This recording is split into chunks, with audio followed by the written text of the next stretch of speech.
4 years have passed since the world watched the Taliban enter Kabul on August 15, 2021. 4 years since a sudden seismic shift that reshaped the lives of millions. What has this new era meant for Afghanistan? Let's go beyond the headlines and explore the profound changes that have taken place.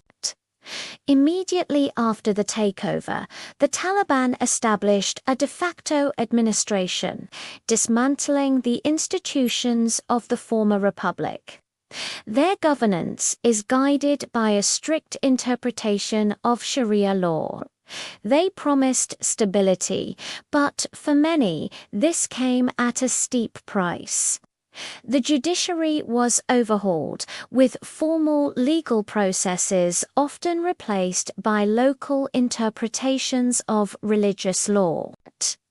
This has led to reports of arbitrary arrests and public punishments, creating a climate of uncertainty and fear.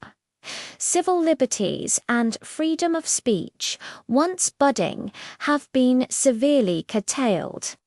Perhaps the most devastating change has been the systematic rollback of rights for women and girls. It's a reality that has captured global attention. A near nationwide ban on secondary education for girls remains in place, effectively closing the door to academic and professional futures for an entire generation. Think about that for a moment. Thousands of days of lost learning, silenced dreams, and stolen potential. But it doesn't stop at the classroom. Women have been pushed out of government jobs, the legal profession, and even many roles in aid organizations. New rules often require women to be accompanied by a male guardian, a mahram, severely restricting their freedom of movement and their ability to earn a living. Simple acts we take for granted, going to a park, meeting friends, or even just running errands are now fraught with restrictions and fear. Human rights organizations have labeled this situation gender persecution, highlighting not just the loss of rights, but the deep psychological and social scars it leaves on women, their families, and the entire community. What about the media and public debate? The once vibrant landscape of Afghan media has withered under immense pressure.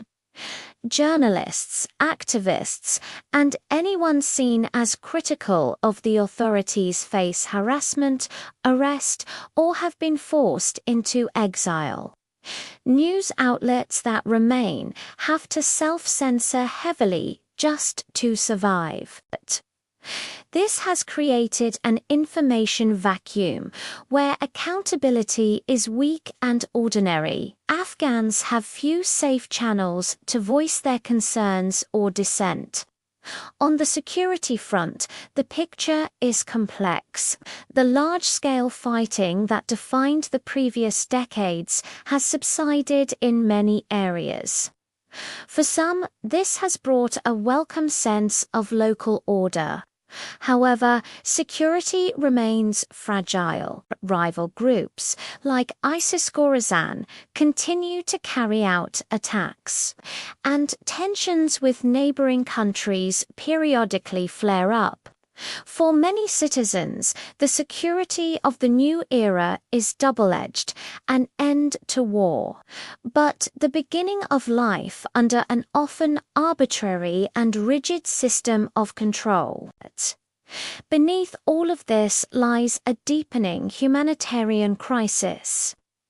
As of 2025, nearly half the populations of millions of people needs humanitarian assistance to survive.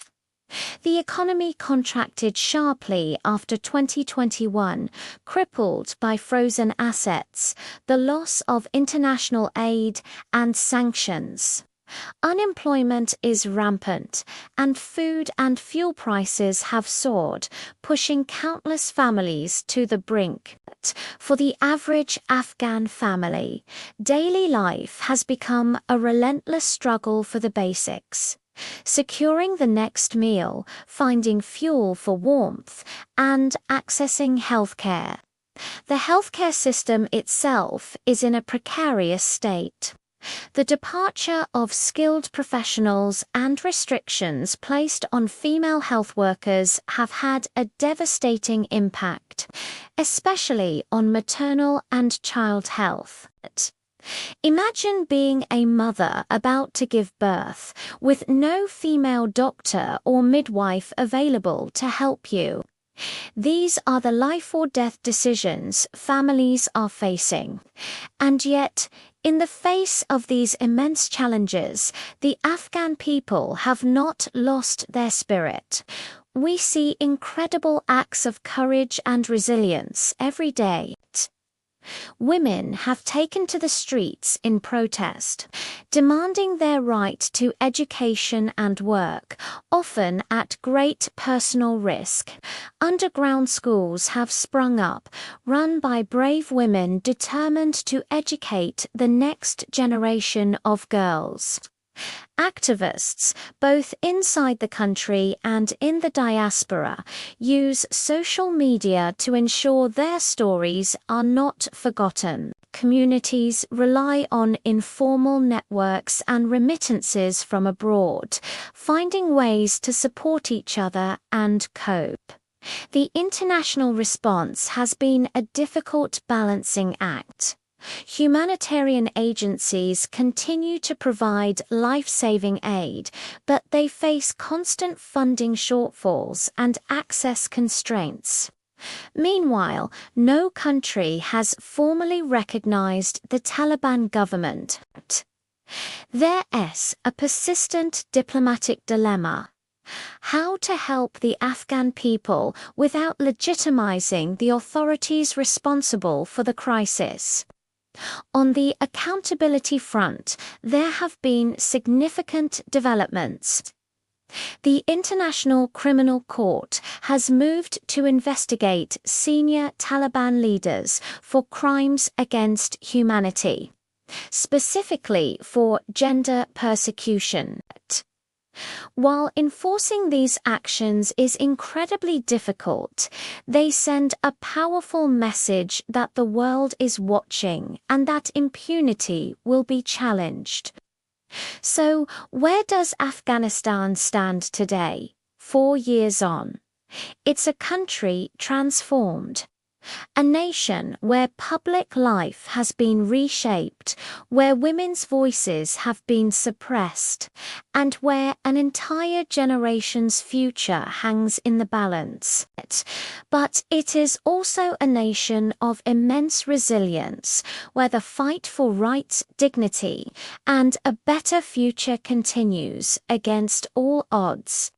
The personal stories behind the statistics, the girl who dreams of university, the journalist who refuses to be silenced, the family sharing their last piece of bread are a testament to the enduring strength of the human spirit. The path forward is uncertain, but one thing is clear. The people of Afghanistan need our attention and support more than ever. Their story is not over. Thank you for watching. If you found this video informative, please like, share, and subscribe to our channel for more in-depth stories from around the world.